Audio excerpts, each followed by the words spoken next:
News app now.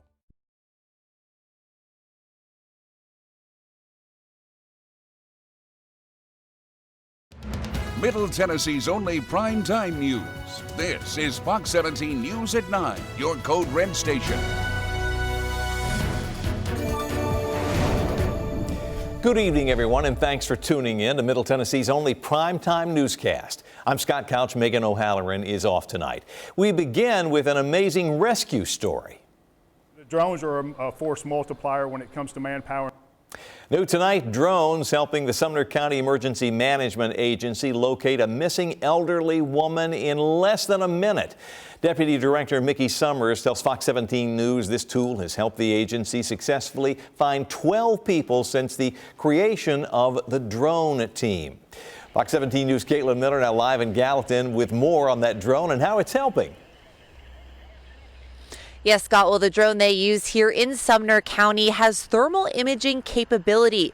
Now, we spoke with EMA Deputy Director Mickey Summers today, and he showed us how this drone helped them find this 93-year-old woman and how he was able to help the team find her. Take a look at this drone footage as the Sumner County Emergency Management Agency locates a 93-year-old woman with Alzheimer's Thursday morning. Deputy Director Mickey Summers was the pilot. When I launched the aircraft, this was what I first saw with the thermal camera. Summers says he located the woman within 45 seconds of launching the drone. Then he led search crews to the woman, giving them directions turn by turn. Well, then I brought the drone down about 70 feet. And actually put it right over top of her where they could walk in because those weeds are pretty high and they could see exactly where she was at. From his bird's eye view, he directed crews on the ground via radio. Summers calls this drone a force multiplier. It's like having dozens of additional people to help locate a missing person. It would have took longer because she was in some very high weeds over her head, briar patch, because she was actually on her walker trying to move forward through it. Summers says he has found 8 people himself flying the drone, and their agency has successfully located 12 people since the drone program started about 2 years ago. The technology is amazing. The hottest color in the room right now will be white. Summers says they also use the drone for runaways, for search warrants, and to assist the SWAT team. Summers says they use this drone multiple times a week, and they are investing in more for the future. Reporting live from Sumner County, I'm Caitlin Miller, Fox 17 News, your Code Red station. It shouldn't have happened. Tonight in Operation Crime and Justice, questions about why that registered sex offender accused of attacking a young girl downtown this month was on the streets to begin with. He had been charged with several serious felonies, and victims' advocates say he should have been behind bars. Fox 17 News' Karen Aguilar live downtown near the scene of the latest incident with what she has learned about this defender's past convictions. Scott, Metro Police say the 11-year-old in this most recent case was grabbed by Matthew Harbor right here behind me at the Public Square parking garage on James Robertson Parkway in a stairwell. As for why this repeat offender was back on the streets, it's complicated. This is the forensic interview room. Dawn Harper is the CEO of the Nashville Children's Alliance. She helps interview children who've been sexually abused. She and her team are investigating Matthew Harper's case. She's concerned why he wasn't longer in prison for his previous offenses. This is a very, very, very sad and unfortunate event. Records show Harper was convicted of sexual battery in 2006. In 2012, he was charged with especially aggravated kidnapping and aggravated sexual battery against a child. In a bench trial, now retired Judge Mark Fishburne reduced the kidnapping charge to attempted kidnapping. That put Harper back on the street years earlier than had the kidnapping charge stuck. It shouldn't have happened, period. And children do not ever, ever deserve to be abused in any way. I spoke to Tom Swank, the special prosecutor of this case, who tells me the state wanted Harbor to have an especially aggravated kidnapping conviction, but the judge felt the facts of this case didn't support the higher charge. Metro Judicial Magistrate David Ridings tells me a judge or jury can find someone like Harbor guilty of a lesser included offense if the proof doesn't support the higher charge, which is what happened in this case. They do have full discretion, to rule however they feel based upon the evidence that was presented. It's a tough pill to swallow for advocates like Harper, who believes our children need all the protection they can get. Now, as a reminder, judges cannot comment on cases, but victim advocates like Harper tell me there needs to be harsher penalties for child sex offenders. Reporting live in downtown, Karen Aguilar, Fox 17 News, your Code Red station. It's really going to impact our lower income and disadvantaged communities. In consumer news tonight, a 5.25% rate increase by the Tennessee Valley Authority. It'll go into effect in October, and that means you will notice it on your November electric bill. TVA estimates it'll cost the average mid-state homeowner a little less than $5 additionally per month. Fox 17 News' Kylie Walker here to explain why the utility says it needs more of your money. Well, some believe that just over $4 a month doesn't seem like much at all. This is the second TVA rate hike in 2 years, totaling to just under 10%. Part of the growth TVA is trying to pay for is in Cheatham County. It owns 75 acres of land near Ashland City, where it plans to build a new natural gas plant that runs through residential communities. So people who own homes nearby are less than excited. But TVA says projects like this are critical. And we're funding $16 billion over a 3-year period for new generation, for new transmission upgrades. And so we're hoping that what we've done the last 2 years at least gets us there. TVA spokesperson Scott Brooks says until last year, they hadn't raised rates in 4 years. They were very strategic in how they did this. Tracy O'Neill lives close to TVA's property in Cheatham County. She says TVA is keeping its hikes under 10% because if they charge more, it triggers a provision that allows local power companies like NES to renegotiate their contracts.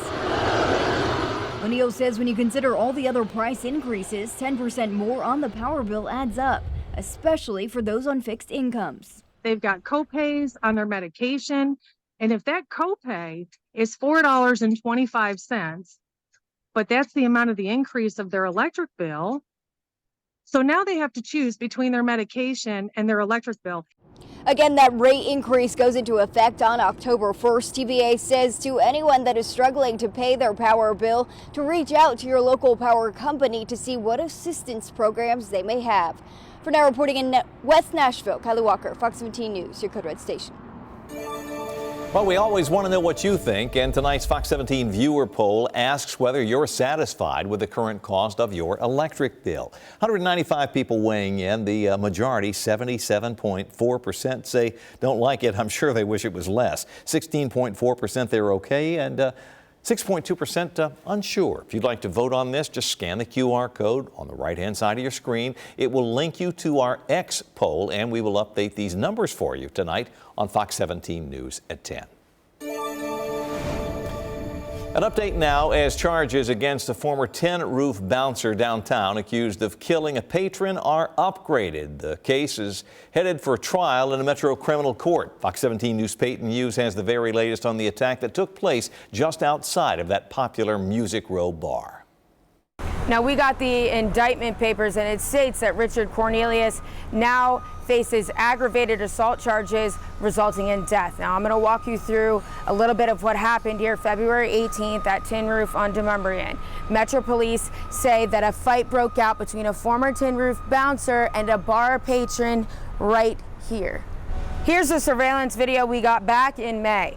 2 Tin Roof bouncers testified that 26-year-old Austin Turner was asked to leave the bar. He did, and somehow he gets back inside. The former Tin Roof bouncer, Richard Cornelius, sees him and escorts him out of Tin Roof, and that's when things escalated. Cornelius is accused of hitting Turner outside of Tin Roof on Demumbrian Street, causing him to fall unconscious, according to a Metro detective. Turner's family made the difficult decision 16 days later to take him off life support. The defense attorney claims Turner put his hands on the bouncer first. In July last month, the medical examiner's office ruled Turner's death a homicide. The district attorney's office upgraded charges to aggravated assault resulting in death. Essentially, in summary, the indictment says that Richard Cornelius intentionally caused bodily harm or injury to Austin M. Turner, resulting in Turner's death. Cornelius's arraignment is set for September 25th. And for all of our coverage on this case, head over to our website at fox17.com. Reporting in Music Row, Peyton Muse, Fox 17 News, your Code Red station. All right, let's talk about the weather. We are almost to the weekend. It's not going to be, I guess, quite as pleasant as last weekend, but at least no rain. Exactly. So if you have any outdoor plans, you're not going to have any rain to worry about, but it will be hot. We are looking at temperatures going back up again. It's just going to basically get hotter each day that goes on for the next several days. 93 degrees, that was our high temperature today, and this is going to put us at now 53 days for this year so far that we've had 90 or higher degree days in Nashville. Our average for this time of year, or for the year, is 49, so we are now above the average. We did have that really nice stretch though to start out the month. Monday, August 20th, 85 degrees. Then we kept it in the lower 80s for Tuesday, Wednesday, and Thursday, and then we went way above that Friday. We are now in the lower 90s today. As for the rainfall amounts, these are very low. We are well below normal for this time of the month right now, about 2.5 inches or so below normal from the start of the month to right now. Live look over Broadway. There's a good bit of a crowd out there on this Friday night. 81 degrees. Great weather if you have any late night plans this Friday night. No rain that you're going to have to worry about, and our temperatures are still looking pretty good too. 70s for a lot of, upper 70s for some areas, lower 80s for some too. 81 in Nashville, 79 in Murfreesboro. Cooler along the plateau though. We have 67 right now in Clarksville, lower 70s Cookeville, McMinnville, also into Tullahoma. Tullahoma coming in right at 70 right now. It is only going to get hotter though as we head through the next several days. We're still going to be talking about plenty of sunshine though. And then when will we see rain? We got several dry days in a row, but there is some rain in the forecast. Not a great chance for it, but it is in the forecast. I'll have more details on that coming up for you here in just a bit. Brett, thank you. Still to come tonight on Fox 17 News at 9, tackling artificial intelligence, what state leaders are doing to make sure the technology isn't abused. And the popularity of social media, how to make sure your children aren't negatively impacted. In science and technology, like it or not, artificial intelligence is here and here to stay. And a new state advisory council is out now, mapping out exactly how to make sure the technology isn't abused. Fox 17 News' Madeline Nolan talking to a newly appointed member of that panel to get the lay of the virtual landscape. Officials say yes, there are some dangers when it comes to AI, especially here in Tennessee, where we have so many big names whose likeness can be replicated.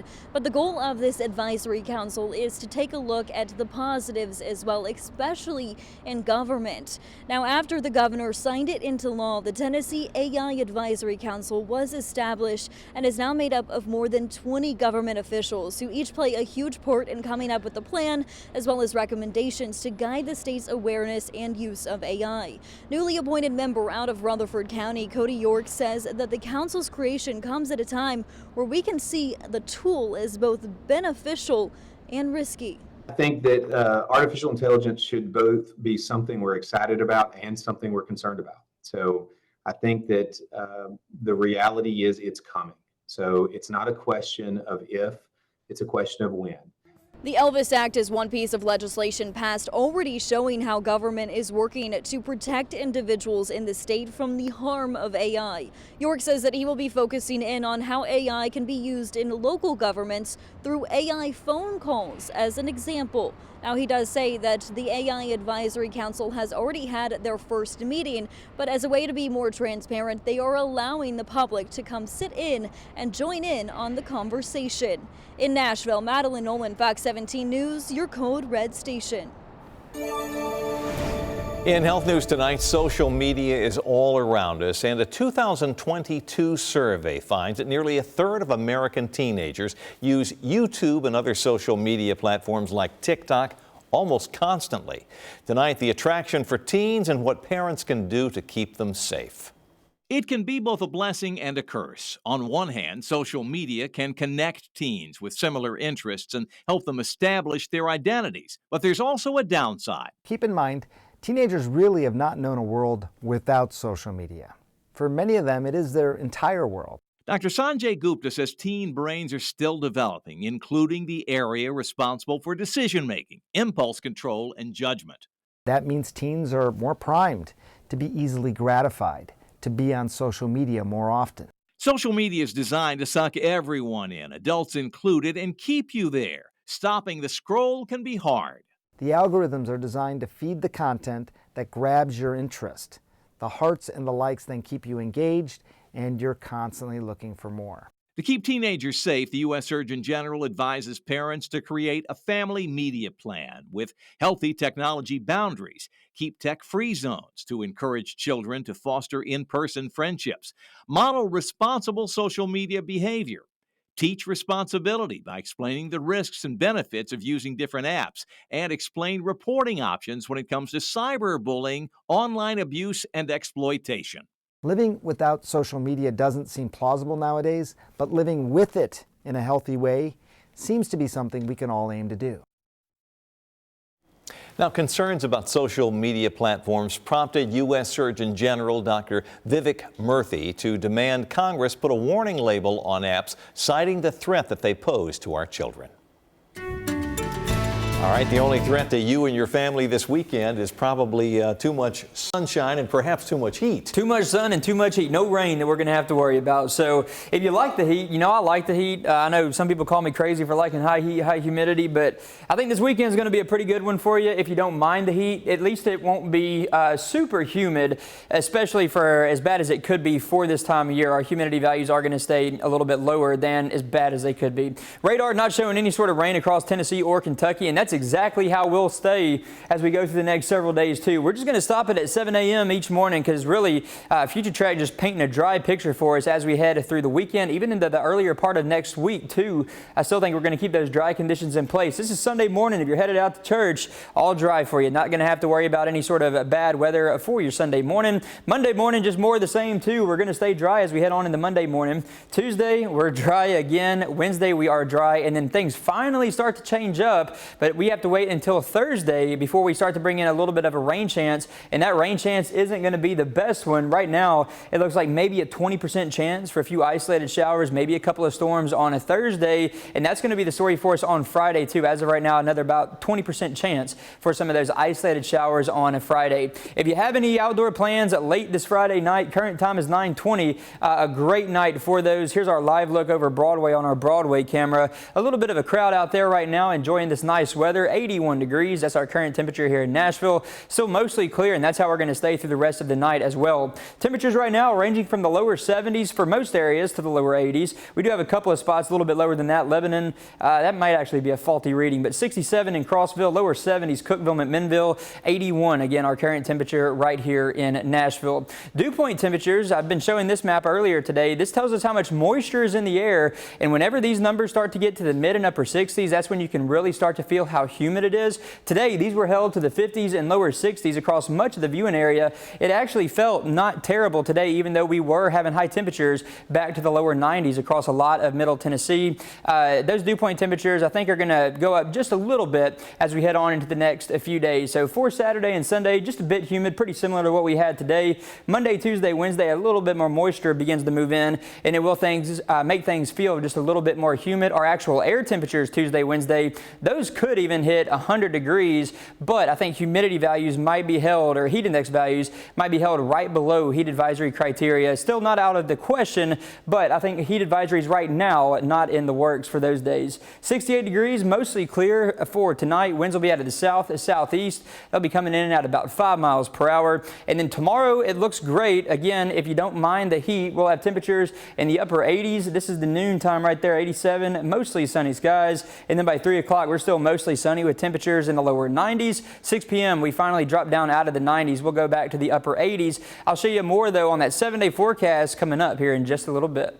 Kamala Harris the moderate or Kamala Harris the dangerous liberal?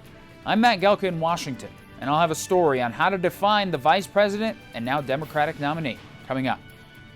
Well, just because your kids are going to college doesn't mean you can stop being a parent. Just in time for the college season, we've got the do's and don'ts of helping your child go from high school senior to college freshman. That's Monday on Fox 17 News this morning.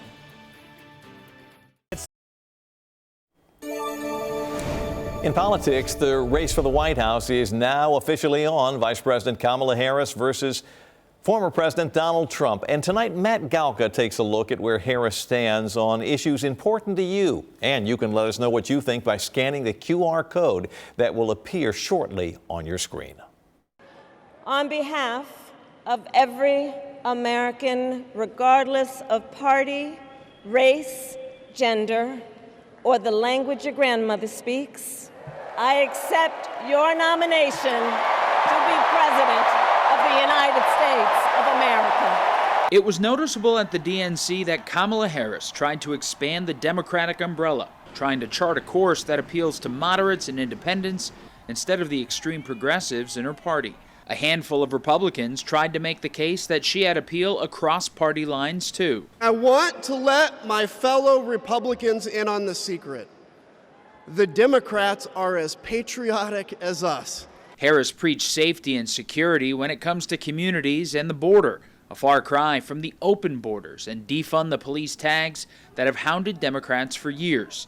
But her opponents aren't buying the pivot. She will never build the wall. She doesn't want to build the wall. She's only saying if she changes her mind, it's only because she wants to get elected, because who wouldn't want to have a strong border? Donald Trump has been on the trail highlighting Harris flip-flops. His campaign created a website on past stances she's taken, like diverting funds for law enforcement and giving federal benefits to illegal immigrants. Raise your hand if your government plan would provide coverage for undocumented immigrants. They're also out with an ad labeling Harris as anything but a centrist, calling her dangerously liberal. The big question, of course, over the next 2.5 months is whether or not Harris can convince voters she is a moderate that independents can also get on board with. As former Democratic House Speaker Nancy Pelosi put it this week, if Harris were to win, she should govern from the center, because that's where the public is. Reporting in Washington, I'm Matt Galka. During that story, we had a QR code on your screen linking you to a poll asking who you think has the best agenda for America. And with 1,573 votes, a majority of the people that responded to our poll, more than 88% say Donald Trump has the best agenda for the country. 11.7% said Kamala Harris. We want to thank you all for taking a moment to vote.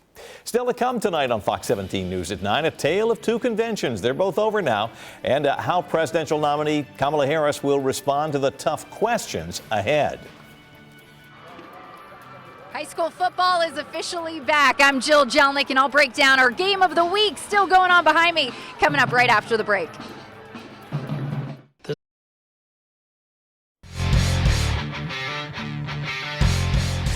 That music just puts you in the mood, doesn't it? We've been waiting all summer long, and now Tennessee high school football season's officially underway. Tonight, the big night. So many games, plenty of them. Among them, our game of the week. And Fox 17 sports director Jill Jelnick is now live at the MBA facility, which is hosting Pearl Cone tonight. Jill, how's it going out there? Scott, you had to have known that we were going to pick easily one of the best Week 1 games for our very first game of the week, and it certainly lived up to that hype. NBA Big Red hosting the defending 4A state champs Pearl Cone Firebirds, who, by the way, come into tonight still undefeated after going 15-0 last season, but that might change by the end of the night. Let's go ahead and show you how the first half of our game of the week went down. Both defenses standing strong in the first two quarters. Pearl Cone quarterback LJ Funk in the red zone with his team here, throws it to the right side for his receiver, but NBA's Graham Geschke says not on my watch and gets the interception. Pearl Cone then trying again on another drive. This time a beautiful throw and a beautiful catch by Javion Kennard, at least 30 yards. Unfortunately, Pearl Cone wouldn't get any points out of it. NBA's turn now. Quarterback Hugh Price airing it out. Wide receiver Jack Stanley down the left sideline makes an incredible catch. That one would not lead to any points as well. NBA led just 3-0 at halftime. So as I mentioned, defense was the story those first two quarters. It was 3-0, but that's certainly not the case anymore. Right now, Pearl Cone currently leads 18-17 over NBA with 30 seconds left. You can see the game behind me. They just had a quick timeout. Again, 30 seconds, Pearl Cone up by 1 point. So Scott, you had to have known we were going to pick a good game of the week, and I think that's certainly the case here at NBA tonight. Well, you bet. Jill, before you get away, congratulations are in order. I haven't spoken to you about this, but earlier in the week, you attended the Tennessee Association of Broadcasters Awards, and I want to tell everybody that Fox 17 won the award for Best Sports Coverage for our high school football show. So congratulations, proud of you, proud for you, and all the folks who helped out with that show. Thank you, Scott. I appreciate it. And like you said, a lot of people helped out with that crazy football frenzy show that we love, especially our director, Sarah Shiverdecker, and also Micah Wooten. I want to make sure to thank them. But again, high school football is what we love so much right here in Middle Tennessee. That's why I'm here right now for our Game of the Week, and I'll certainly have more on this game Sunday in Sports Overtime at 10. Thanks again, Scott. For now, reporting live from our Game of the Week, Jill Jelnick, Fox 17 Sports, your Code Red station. Jill, thank you. Of course, our great photographers at Fox 17. Well, we are kicking off the football season with a game that you can take part in. It's called Touchdown Trivia. Starting Monday, we're going to be giving away a $100 prepaid debit card every single day. Watch for the QR codes on the screen during our newscast, or you can go to our website next week to see the questions. If you get the answers to those questions right, you could score that daily $100 prize and be entered for a chance to win the $5,000 National Weekly Drawing. Play Touchdown Trivia on Fox 17 starting Monday. With the Democratic National Convention now in the rearview mirror, the race for the White House truly begins. The question tonight, just how much the post-convention wave of enthusiasm will do for the Harris campaign moving forward. Joining us now to offer some thoughts on that, veteran political analyst Linda Shett, who worked in the Carter White House. Linda, always great to see you. Now that we've got two political conventions having been completed, how do you compare and contrast those two? Well, I think it's really interesting the way that they were alike and the way that they were different. They were alike in that both of them focused on a kind of patriotism. The Republicans focused on a patriotism that was rooted in nationalism and nostalgia, and the Democrats focused on a patriotism that was built on freedom. I think what we saw in both conventions was a candidate in some ways reintroducing himself to America in Donald Trump. And in Kamala Harris, we saw someone introducing herself to America, trying to explain who she was and why she was the way why she went into public service. Now, Kamala Harris certainly is enjoying a nice wave coming off the convention. How long can that last? Because, really there was the wave where, okay, she's going to be the candidate. Now she actually, has the nomination. How long can this wave continue? Well, if the enthusiasm coming out of the convention is any measure, and the enthusiasm of the first 3 weeks of her campaign is any measure, then we can expect it, I think, to extend until there is a misstep. I think what you heard in the convention from almost every speaker was that we can't let up. Tim Walz said, we've got the ball, we've got to drive down the field. Obama said, I'm fired up, ready to go, using his mantra from 2008. So I think the whole convention was focused on keeping the enthusiasm going. Now, at some point, Kamala Harris is going to have to answer the tough questions. That day is coming soon. How do you think she will fare along those lines? I think she will fare better than people think. She has never been that good in one-on-one interviews. My recommendation to her would be that she do more local interviews like with you, Scott, because I think that's the best way to get her message out to the American people. Cutting out the middleman, so to speak. Well, speaking of the campaign and getting down to it, I saw a Fairleigh Dickinson poll that's just come out in the last 48 hours. It has Harris 7 points ahead of Donald Trump among likely voters. That said, can we trust any polling in this race? And I'm reminded of Election Day in 2006, where the poll said Hillary Clinton was comfortably ahead. The best way for a campaign to move forward is not to worry about the polls. The only polls that I would worry about is that when in the last week you look to see if the bottom is falling out. But polls that are taken now, frankly, I don't think they should be given the amount of news they're given because they're just a snapshot in time. Sure, and of course the way you answer the question can often impact how it is answered by folks. Veteran political analyst Linda Schatt, thank you so much. Always fun to talk with you. Thank you. Looking ahead now to Sunday morning in Nashville in Focus. This week, the topics for our panel, 2 Democrats, 2 Republicans, include why members of the Tennessee Three did not get a chance to speak at the Democratic National Convention, and whether mid-state congressional and Senate candidates should debate. The election just over 2 months away, and right now, no debates are scheduled. I can't speak for them, but for me personally, I always welcome to debate with my opponent. Because if I can't stand and support and defend my positions, I don't need to be elected.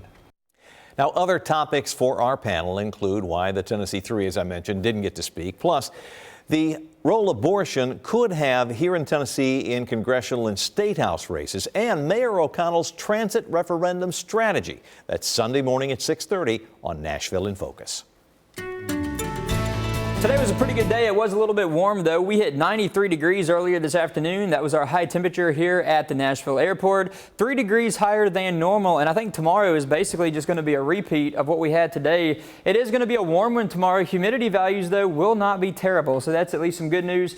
They still could be a lot worse this time of year. Overall, tomorrow, I think it should be shaping up to be a pretty good day for us. We're going to stay dry. It's just going to be hot, though. 93, the forecast high tomorrow. Average high this time of year is 90 degrees. We only warm up, though, as we head through the next few days. We might see some of these days, too, go into the triple digits. On Sunday, we're in the mid-90s. Monday, it gets hotter than that. We'll be in the upper 90s on Monday. Tuesday and Wednesday, I think those are going to be the 2 hottest days for us. Again, high temperatures might hit 100, may even go a degree or 2 above that. And then we're going to drop back down, but only just a little bit for the end of the week. Humidity values on Tuesday and Wednesday, they'll be a little bit higher than what we had today, but I think as of right now, it looks like we'll stay just below heat advisory criteria, which is a heat index value of 105 or higher than that. As far as any rain chance goes, none of it through at least Wednesday. Thursday, we start to increase the rain chance, but only just a little bit, about a 20% chance for a few isolated showers and maybe a couple of thunderstorms. And more details coming up for you here in just a little bit.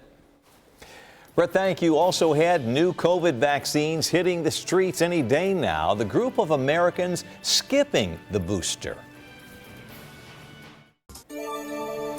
An update tonight as the FDA, the Food and Drug Administration, approves new COVID-19 vaccines from Pfizer and Moderna. Now, both of these drug makers say their updated shots will be available in clinics and pharmacy in our area within days. The approval comes as the U.S. Centers for Disease Control and Prevention reports a summer wave of the virus. You may know people who got sick. Now, that said, data shows many older adults are skipping the booster. Fox 17 giving you a chance to win tickets to the Music City Brewers Festival coming up tomorrow downtown at Walk of Fame Park. Now, proceeds will go to support the Nashville Humane Association, a good cause. Just scan the QR code right there on the left-hand side of the screen, or you can go to our website, fox17.com/contests for full contest rules and to enter for a chance to win. You do have to be at least 21 years old for obvious reasons. Message and data rates may apply. Today was a dry day for us. Nothing popping up right now on radar. That's how it's going to stay, but we're also going to increase the heat too. I'll let you know just how hot it gets and also when we see that next chance for rain coming up in just a bit. Also, we had a new safety concern for our children, the play surface with a hidden danger.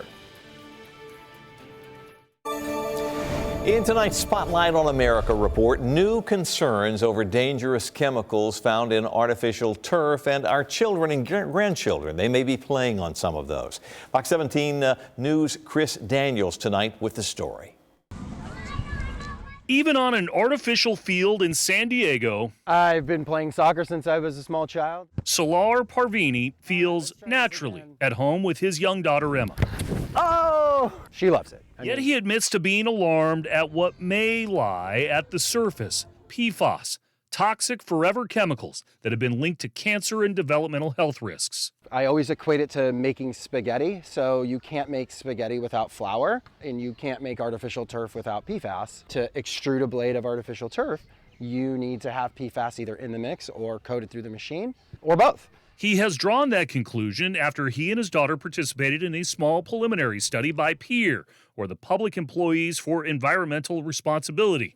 Researchers tested for the chemical through skin contact on real grass versus the fake stuff. Well, what did you uncover? That 3 out of 4 of them picked up almost double the PFOS, which is one of the most dangerous and well-studied PFAS, on their hands after playing on artificial turf. Kyla Bennett is a former EPA scientist and led the study that is different than previous probes into potential health concerns surrounding crumb rubber field infill in artificial fields. A lot of people are turning away from crumb rubber now, and they're using different infills, but it turns out that it doesn't really matter because the blades themselves are coated with PFAS and causing this exposure. 4 states, Colorado, Maine, Rhode Island, and Vermont, have taken action to ban or restrict PFAS in turf. When asked about PFAS in artificial turf, the EPA pointed us to a long-term study of tire crumb rubber, finding that chemical exposure is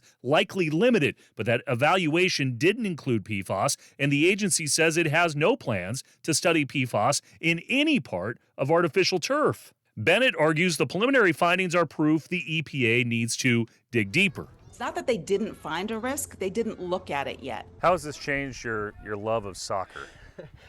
It doesn't change my love of soccer, but certainly I'm much more wary when she plays on artificial turf. When she plays on turf, we are always very quick to sort of wash her hands, wash her face. Parvini's attempt to change California's state law to prohibit future artificial turf fields passed the state assembly in 2023 and was vetoed by Governor Gavin Newsom based on the logistics and enforcement challenges. It's for the state of California and really the world to decide, is it safe for my children to play on it? Well, I mean, if PFAS is considered safe, great. If PFAS is not considered safe, then we have millions of acres of problems. Without definitive answers, the issue will likely continue to get kicked around. Nice. In San Diego, I'm Chris Daniels for Spotlight on America. The Synthetic Turf Council says its manufacturers are committed to ensuring their products contain no intentionally added PFAS. The council adds artificial turfs allow for year-round play and save money and water.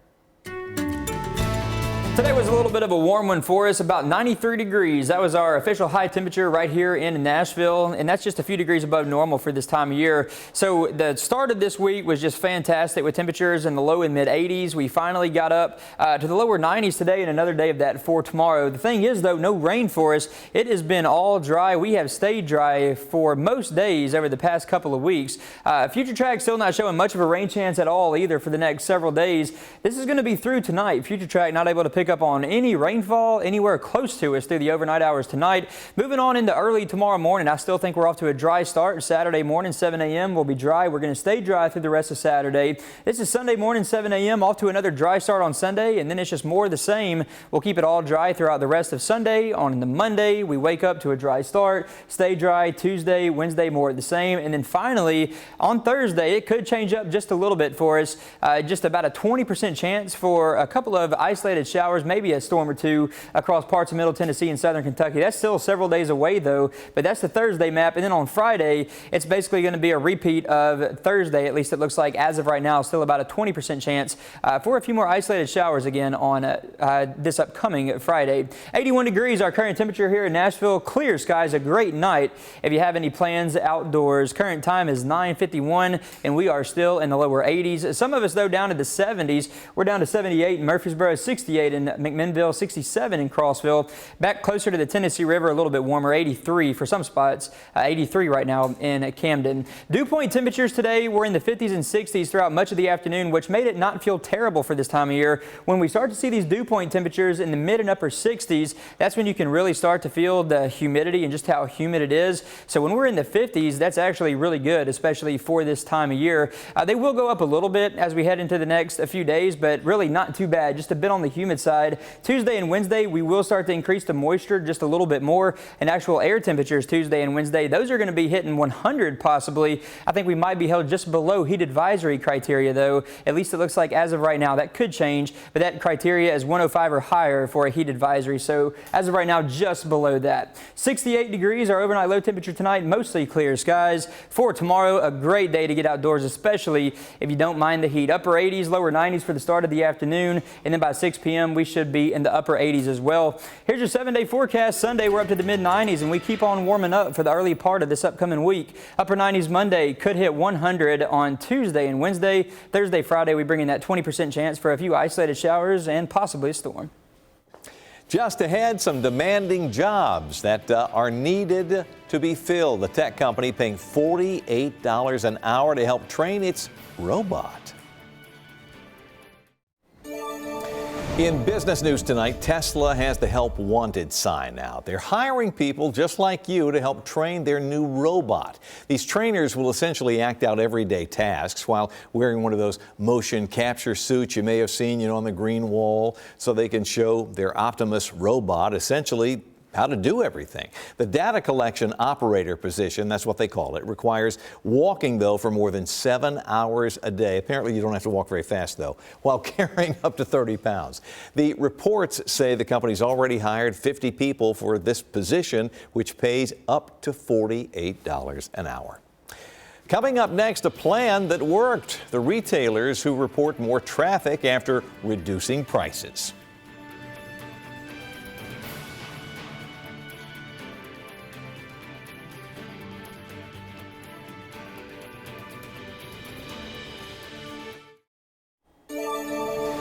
In consumer news tonight, 2 of America's mega retailers report an increase in sales. Sales going up all at the same time that prices are going down because they had lowered some prices. Here is what we know. Target reduced their prices on roughly 5,000 frequently purchased items back in the summer. That decision, as we say, appears to be paying off. An earnings report shows that sales increased during the second quarter this year. And another big store, Walmart, cut prices on more than 7,000 products. That company says they increased their net sales last quarter as well.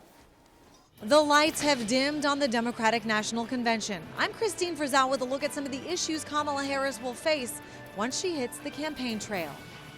Multiple Secret Service agents have been put on leave